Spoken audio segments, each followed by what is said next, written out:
So, guys, I think the next topic we want to talk about is mobile gaming. Mm. And I'm really talking from the perspective of like mobile phones and the like, not your Switches or the new Steam Deck that's coming out or PSV and PSP. And really, I know there's a big kind of following with kind of mobile phone games, but I just kind of really want to understand. I mean, because how does this work? How can it be working? How can it be making so much money out of it? Yeah. And is really this type of mobile gaming, is it for us? As core gamers? That's the question. It's a really interesting one, right, Joe? Like this one, I mean, I put the topic in, and again, you know, those that have been listening to the podcast, I've been playing Genshin Impact, which has a mobile angle to it. You can play it as a mobile game, although I play it on the PC. The other one that I've been playing is Punishing Grey Raven, which is actually mobile. There's no PC client, PC install. And both of those have got me hooked. I'm playing good amounts of time, on those particular games, and they're subtly different. But I think that is the thing with mobile games. If you really think back to the history of it, and actually if you look at the like top grossing revenue games that are sitting there, you've got things like Pokemon Go, Clash of Clans, Candy Crush Saga that you played on Facebook and stuff like that. That is just kind of expanded onto pure mobile app games with kind of addition as a free game initially, but then microtransactions on top of it, and they make so much money in these games. I think of even just the things that I've been playing on Genshin Impact. I've spent a reasonable amount of money on these on it, even though you don't actually have to, and there's lots of streamers and actually gamers that can play these games free to play. But there's a lot of people that are spending a lot of money on these games, and they're quite varied. I was going to ask you, Al, so what's. I mean, you've got so many games to play on your PC. How were you drawn into this mobile game? Was it like a moment of weakness while you were travelling from your office to your kitchen Okay, so let's needed take to do something let's on take that journey? Genshin. Let's take Genshin. I knew about it. It sounded interesting.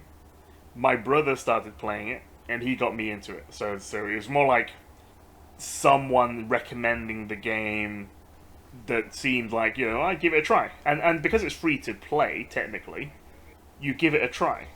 And once you get addicted into the gameplay loop, Yeah. then things kind of go beyond, goes from there really.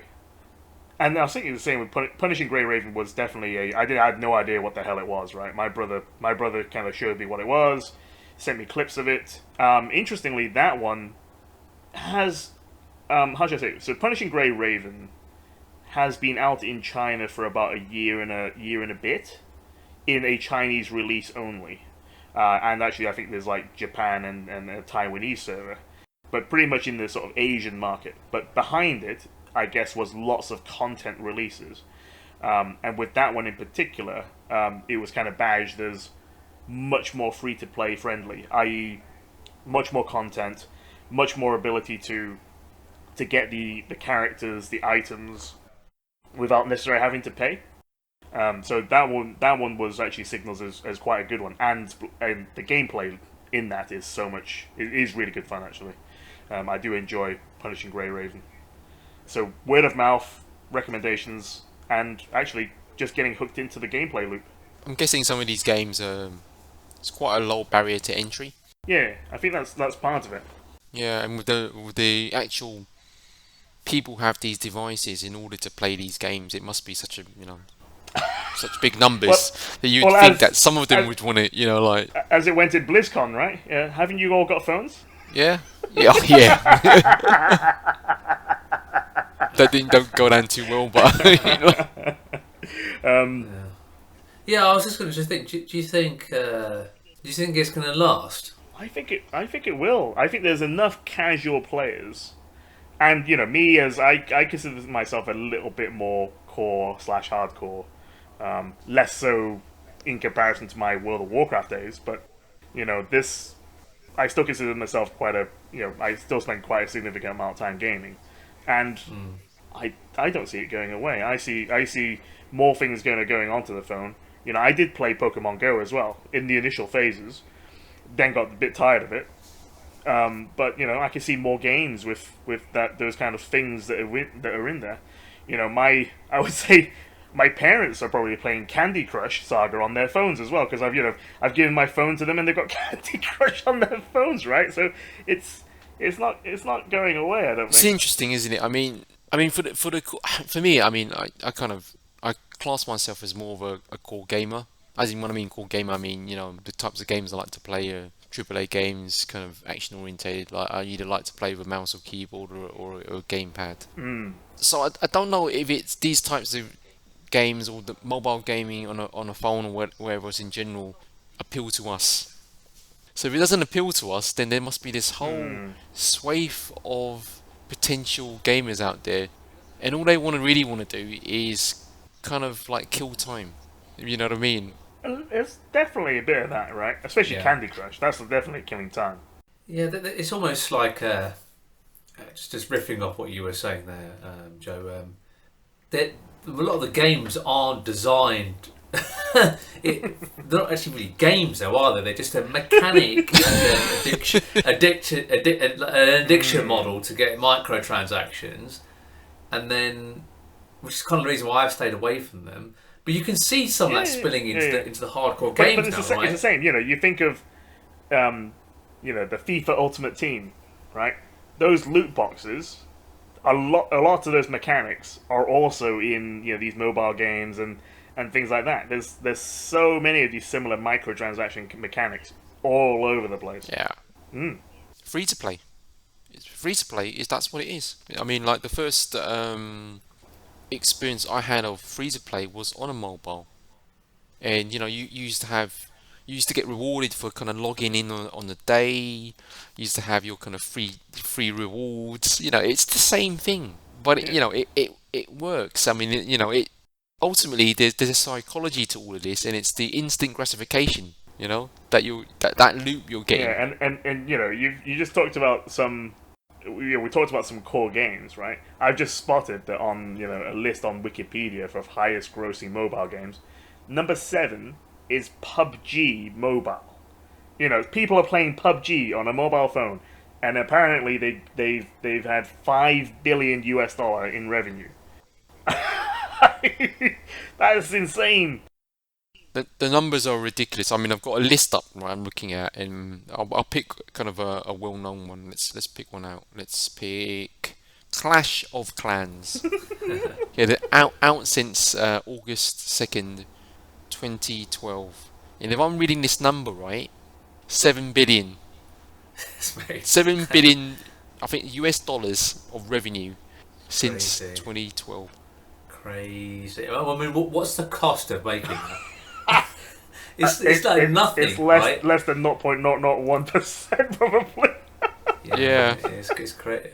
What else have we got? Candy Crush Saga, 2012 again, 5.8 billion US dollars worth of revenue.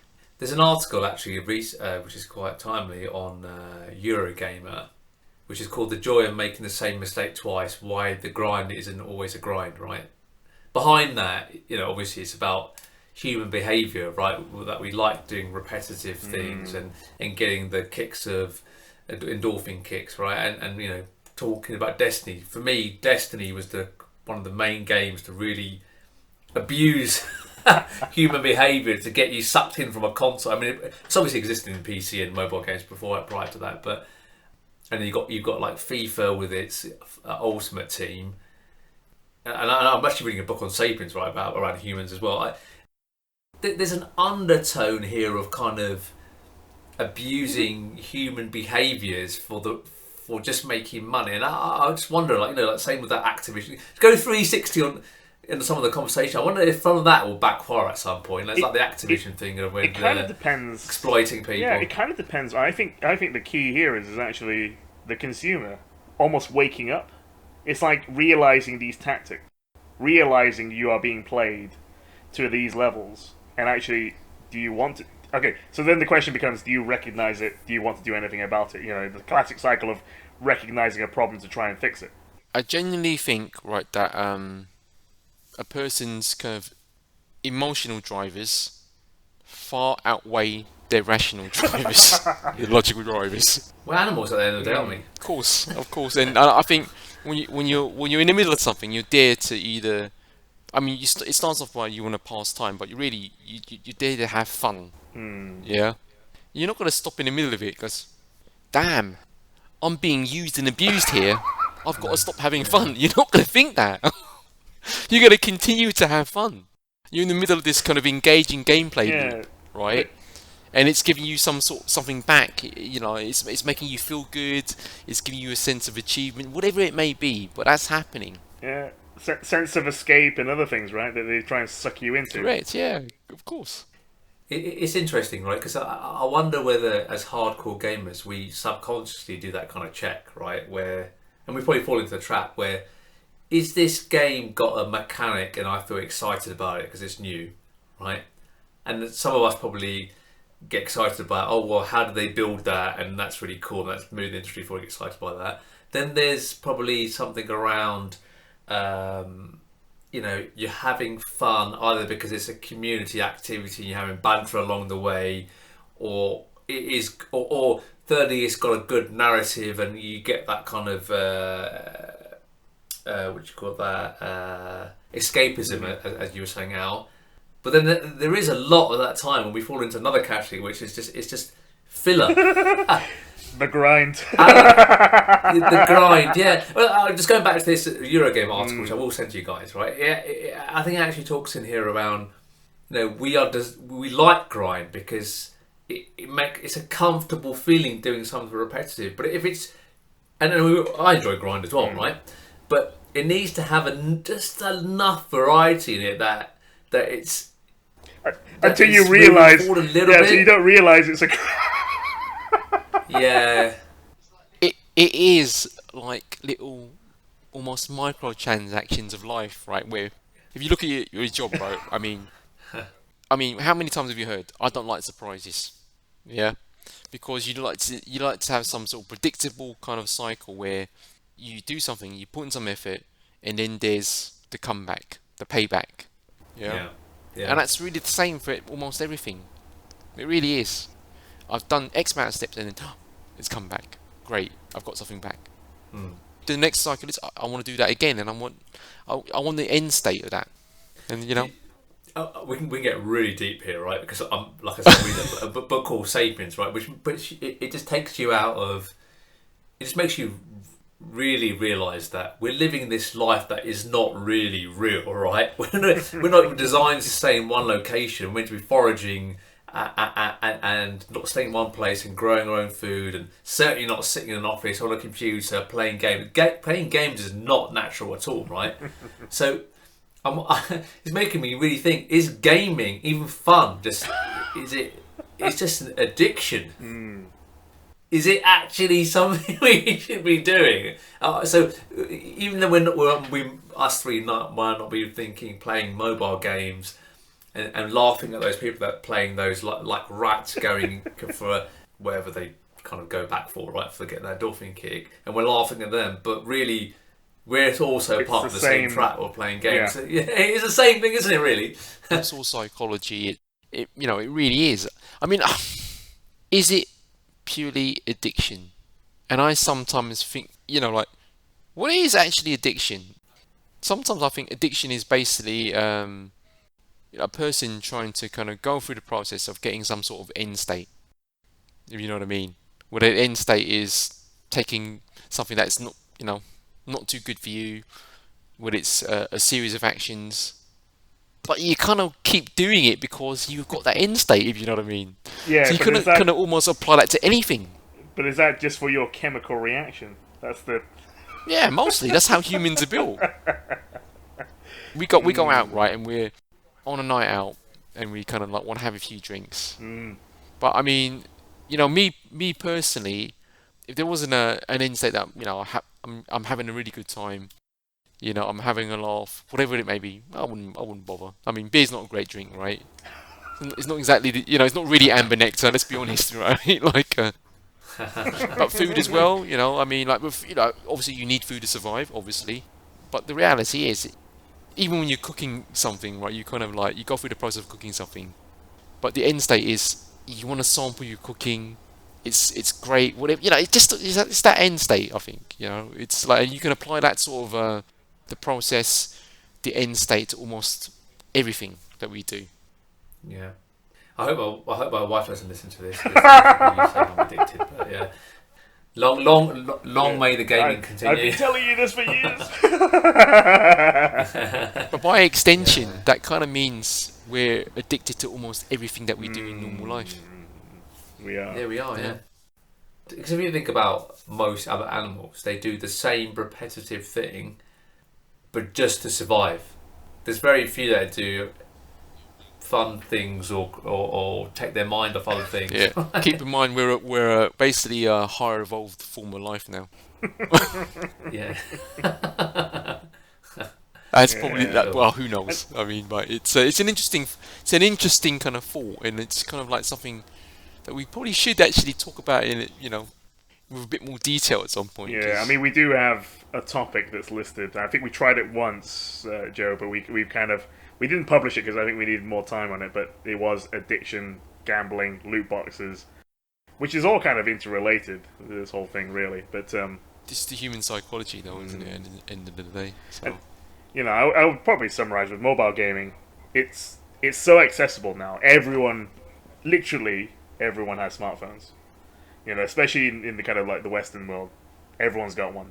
Yeah, I hear you, man. I mean, but I sometimes think about. I mean, the last time I played mobile games for any length of time is when stuff like Infinity Blade was out. Yeah. Yeah, and I actually finished the first one, but it's mobile games. It's just not. It's not the way that I kind of want to play games. That's the reality of it. It's also maybe improving. It's just me. It's also improving, though, right? Like I said, with Punishing Grey Raven, I don't actually play much of it on my phone. I use it just in case I need to. And actually, I play it on an emulator, so I'm playing on a mouse and keyboard, which actually feels really nice. And you can hook in a controller. Cool, but that in effect is not a mobile game. Mm. That in effect is something you're kind of like almost projecting onto what you like to play games on. If you know what I mean, mouse and keyboard controller, big screen. And this is the thing I have with mobile games. I just think I know there are people out there who love this sort of thing, but it's just not the way I want to play games. It doesn't do it Yeah. for me. It's like as addicted as I am to games. As soon as I play a game on a mobile, it just doesn't click. And the last game I played was probably Angry Birds. Yeah. When did that come out? Exactly. How old is that? That's a long time. Not Fruit yeah. Ninja, then. Fruit Ninja, beautiful game. But that sort yeah. of stuff, that shit works Back in on the day. mobiles. I just feel that it's not the way I want to play games, but I can understand. But why the people market's do. huge. It's because the reach is huge. So you make that point, Al. But as from a hardcore gamer's perspective that you are, what does it matter that mobile gaming has got a wide reach? It means that the game is, how should I say, the developer is getting lots of money, which means they're more than likely going to be spending more time and effort to continue to build the game. So like some of them may sit on their laurels and just milk it, right? But some, would actually reuse that investment, that money, to go and actually spend more on that game to try and build it a bit further. And it just feels like this model is what exactly EA, Activision have noticed. They're making tons and tons of money, which is why these microtransactions, that same process goes on to, it just splurges across all the other games that we've got. Yeah. But I kind of feel that I don't know about save mobile gaming. If there's any chance to make mobile gaming a bit more palatable for a core gamer, then really Apple have got to do something. Because really, they're the only ecosystem that I see at the moment, and more so than ever with this kind of new kind of M1 wrist technology and the way they're kind of like aligning some of their different kind of like hardware product lines. That they're going to have that synergy. You can develop on a mobile, and that could translate to the tablet, and in turn that can translate to the computer, and they could actually develop one game that you could conceivably kind of run on all of their kind of like hardware platforms. Mm. Yeah. Yes. So now we're kind of getting into, like, we could talk about xCloud now and playing, Correct. console games on the but I think mobile games are a completely different form of game. Yeah. I mean, the other I game. kind of agree with you. It's literally a different beast completely. Yeah, I do think they're going AAA though. Genshin Impact. If you look at how well that is doing, and it's still really early days, right? It's only been out for about a year. Its anniversary is coming up, and they are doing really, really well. And I don't see them stopping. Yeah, I think I read somewhere that some people are predicting that most AAA games are going to move to the free-to-play model, and you've got the forces being pulled by Game Pass. The cost of making AAA games continue to increase. The risk of spreading out new franchises and looking at kind of like Cyberpunk, like from a well-respected game studio, flopping so hard. And then we talked about e-football, and there's going to continue to be cross-pollination, and not to go sideways from here, but we look behind Game Pass and what Microsoft might do with their game studios. I think they're going to do like the next evolution of what a live service game is, because Forza.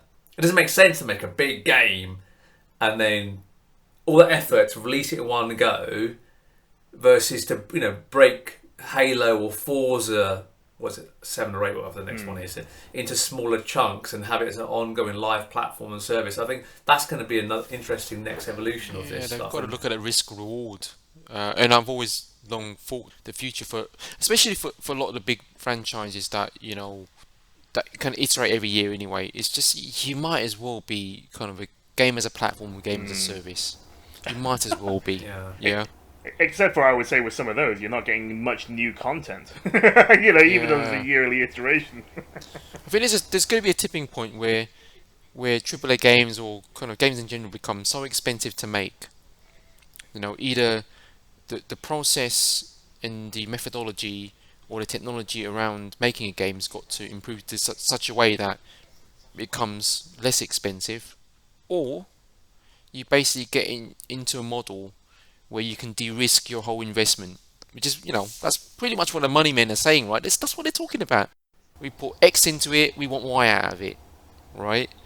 And it's got to come down to that. Broken in smaller chunks. Yeah, correct. It would be like it's the whole MVP of a game mode. Release to risk it, right? Yeah. And MVPs. No matter what you say about an MVP, this minimal viable product, you never stop being your MVP. I've never known people like Google, like Facebook, they're putting out experimental stuff out to us all of the time, whether you notice it or not, right? I mean, you notice that something that you didn't notice before on Facebook just appeared. And you just got on with it. Same with Google, right? They're actually kind of trying different things. Yeah, exactly what they're doing. Like, and then they're not publicizing it, but they're doing it because the penetration is such right that the noise has got to be massive to anybody to take notice, if you know what I mean. So yeah, and then gaming space is going to be hard for them to do that because of YouTube videos and Twitch and all the rest of that. And the community will get, if another community member was playing a different level with someone else slightly different, there'd be an uproar, wouldn't there? Yeah, I think that's more of a core gaming mentality, though. I think, I mean, you're looking at some of these numbers for mobile games, right? And you think to yourself, damn, if I could make that much money from mobile games or services, who cares about the core gamer? Yeah. The core gamer is now second tier. It is. Who I want to basically is deal with the people who are giving me this kind of constant cash flow and revenue. So it's it's a little bit of a danger, to be honest, because obviously I want there to always be these AAA titles. I want to be wowed. I don't want to swipe to Yeah. basically do anything on my game. I want to hold a controller or a mouse or a keyboard. Did you ever play what was it, Elite Beat Agent on the DS? That would be something that would be perfect for this. What you mean a mobile game? Yeah. We basically just like patterns and rhythm based kind of games where you can use the touchscreen, right? Yeah. But you know what? Do you know what would be perfect for mobiles? The Switch nunchucks, something like that. Something along those lines, right? I thought you were about to say, like text messages and phone calls. That's a different That would be game. perfect for mobiles. Yeah, don't play games on mobiles. That's a different game, yeah. Yeah, there was one thing that you mentioned, that Joe, which I just wanted to pick up on. Maybe we can have a little bit of a discussion on it. I think, if I go back to Destiny, right, played D1, I was wowed by that, right? And it just did things, change how I interact with games, change my expectation of games, introduced me to grinding RPGs. I've never had any interest in that sort of stuff, right? And it sounds like you both kind of played a lot of D1, and then I've kind of expectations are all over the place, and I think being wowed by games I personally think is going to reduce as graphics start to become incremental. And I know we go through waves, right? But gameplay mechanics and a lot of games don't really innovate that much, do they? Really? It's interesting. You Yeah. look at, yeah. And I just really wonder if that wow thing is just going to reduce, and we've got like a VR and complete new medium that's going to wow. I mean, I've not tried VR properly yet, so I'm looking forward to the PSVR whenever it comes out. But where do you stand on the whole being wowed by games? I find that really interesting. I've got an interesting way to answer this, right? I guess there are two ways I want to answer this, right? It's like I kind of like a month or so ago, I kind of finished the last God of War. Right, yeah. That game is like any other kind of Sony IP. Looks amazing, great production values, all of that sort of thing. Yeah, all that sort of thing. Yeah. But that's not the reason that I was impressed with it. The reason I was impressed with it is because I felt the writing of the game and the development of the relationship between the characters in the game. It's really just ultimately this is when you boil down the game. This is the essence of the game. The father and son are trying to basically climb a mountain to spread the ashes of a dead mother. Oh, I haven't played the game Yeah, yet. yeah. Sorry, spoil it for you there, right? But Spoiler alert. yeah, that's the essence. That's the essence of the game. That's it. And yeah, to be honest, you learn about that in the first kind of like 5 Yeah, minutes. it's fine. But that's the essence of the game, right? And I think for me, it's kind of going to be it's going to have to be about kind of the storytelling and how they use the technology to kind of tell that story. Yeah. And obviously with I'd say that fits well with, let's say, these AAA story-driven titles. But that's how I could see it develop. That side of things improving. The human emotional element to it, rather than just like being wowed by, graphics or something else. All of that feeds into it, but it should be just a contributor into the kind of whole story. Because let's be honest, right? When it's all said and done, games are about also pulling some emotion out of somebody. Yeah, whether that's frustration, whether that's relief, whether that's being kind of like excited or wowed.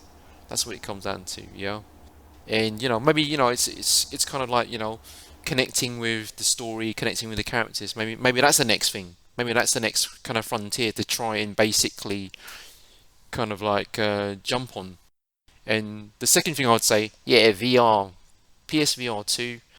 My hopes for it is that, because I've got a PSVR 1, and I've often said to Al that when I can be bothered to put it on, get it set up, right, it is an experience like no other. It is literally game changing. Yeah. But I can't be bothered to. That's the problem, because it's such an effort. But if Sony or somebody else could get to a point where this piece of hardware isn't such a barrier, that would be amazing. It's not about it's not about solving purely technology problems. Yeah, it's about solving pretty much human problems. in terms of motion sickness, in terms of practicalities of wearing a headset. That's what Yeah. they've got to solve. Yeah, and if Sony could do that, they're onto a big thing. And I also think Sony need to do that because at some point they're not going to be able to sell a console. They're a hardware company. Yeah, so they're going to have to sell something else. So that's how I'm expecting to be wowed. That's how I'm expecting to be wowed. To be quite honest. Yeah. Yeah. It's. I guess. I mean, I don't know how you guys feel, but just when you think that it couldn't get any better, something new comes along. Yeah, I always. remember like playing Mario 64 and Zelda. Yeah, Ocarina of Time, thinking, "Wow, it couldn't get any better than this," and then well, playing last. You know, when you talk about emotions and being, Last of Us. I don't know if you yeah, guys have yeah. played that, but like Mm. I've not played many games like that, and there probably are many, but that I've played certainly where I've just felt like I'm actually part of a movie. I kind of think you're just invested in the characters. Yeah, you're You right. just Yeah. you just don't know it. I mean, it's just well, you do know it, but you don't know it because our engagement with the characters is usually via controller or a mouse or a keyboard. But Mm, it's gonna maybe flip, and it's gonna be about what they're saying, how they're reacting to a situation as well. yeah. It's like I think you probably missed this when you went a little break earlier, but after the Destiny chat, but Destiny's world building and the levels are a character to me. And the dungeons and the mini layers and the mini versions all have had their own unique colours and designs. And like if I see the artwork for the Witch Queen and the new stuff, I almost like it's like a dream picture that's been, so it's part of a dream that's been put there, and they actually make the levels that good. They're like characters so much, and that's another hook for me as well. It's that escapism in that sense is I don't get that from elsewhere. You get invested in the world and the universe, really. I mean, I think the analogy I'd make with that is that I'm quite a big fan of the Warhammer 40k universe. Kind of, I just love that. I just love that universe. I just saw what they've done with it, and it's had years of investment. You know, yeah, the universe. I mean, just not one character or anything, but the whole thing, the whole lore, the look and feel Yeah, of the thing. It's been built. It's just layered, man. It's just layered, right? And that's what you kind of want as well. You know what I mean? Like, you recognize parts of the world as well. If someone showed you a photo of something that was in Destiny, yeah, where's this? You'd know because that's Destiny, and the same thing with Warhammer, World of Warcraft. It just keeps going. I mean, like Metal Gear, we talked about Yeah. the other day, Al. Just stuff like It's that. It what happens just when you build a good story and a good IP, and you have it. And then it's the same with games, and whether you call it movies, TV series, it's the same kind of thing, right? You build these kind of worlds, and I would say Genshin Impact does that quite well for a mobile game. for a mobile game. I this is another conversation you missed, Joe, when we had another break, right? But I was just saying to Al that, about as a hardcore gamer, there's you probably have room for one kind of live service type game where you can really sink your teeth into, Yeah. and then have the air and space to play other games. But you can't do too much more than that. But No, you can't. You yeah, can't. I mean, that's another reality of games these days. Games take time. It wasn't like like Days Gone where you could finish your game in about a day if you really kind of put your mind to it. It's not like that. You can finish your game in a day, but the thing is that there's all these other parts to it that you wouldn't even have been experiencing. And as for a live service game or an MMO, forget about it. Yeah, You're sinking yeah, your life you into don't that. have enough time in the day to even complete everything. No, no, you don't. There's so much content these days. It's almost overwhelming. That's the biggest thing that's changed in gaming for me. I remember back in the day, you kind of like when you were kind of playing games, there used to be like one or two games that you'd be interested in. Yeah, one or two, and then but now it's like every other month, every other week. There's something that looks interesting. That looks interesting also. But you never really get a chance. You don't have the money, you don't have the time, you know. what do you do? It's kind of like being on Netflix, right? Where you got all this content, you just can't get to it. Yeah, I've actually always thought about as I'm getting older and I have a bit more disposable income, and I spend less money on like going out on clothes and other stuff. Right, obviously I've got kids, right, and they're expensive, right? But I was thinking, and I have less time. Is it okay to buy lots of games, but just experience, never complete them, but just experience a little bit of it and the mechanics and a bit of the world, and then that it's okay to just leave it? And is it better to do that and try lots of games versus feeling like you have to really get sunk into a game because you bought it and carry on when you're not having fun? And As a guy who does exactly that and dabbles in games and never really finishes anything, and has this humongous back catalogue that across multiple generations in consoles that he's probably never gonna finish. Yeah. Absolutely. Because at the end of the day, right? I mean, it'd be great to have all that time, but if you don't, you kind of want to sample some of this because this is what makes us tick. You know what I mean? Yeah. This is what we love to do. And you want to sample it, and there's always going to be one or two games where you can actually invest that time in because it's like so amazing. You want to do that, yeah, and that's fine.